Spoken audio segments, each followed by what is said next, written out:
नहीं आ जाएंगे, कोई भी इस्लामाबाद को और मुझे अकेला छोड़ के नहीं जाएगा। ये आप हलफ दे रहे हैं, बहुत शुक्रिया। अब मैं आगे जाके फिर आपकी बात करूंगी और पूरे तरीके से हमने रहना है और यहाँ की इंतजामिया को भी इंतजार है कि आप दोबारा मुरम्मत कराएं। ये बच्चे, ये हमारे भाई, हमारे बच्चे आपको कुछ नहीं कहेंगे, आप इनको मजबूर करते हैं।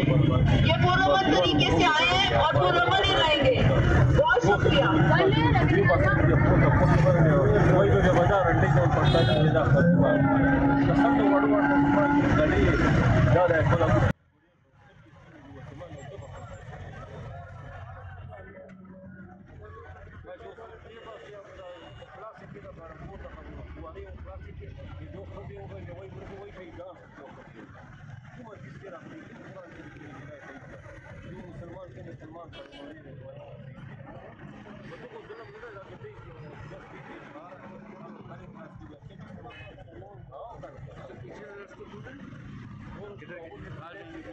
अब तो खुल गए ना सर, खुलते हुए आप कहाँ से आ रहे?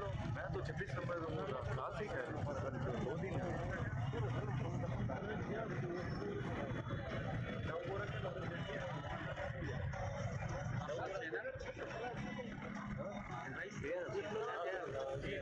वो आपके स्पोर्ट पसंद नजर नहीं आया। आगे पीछे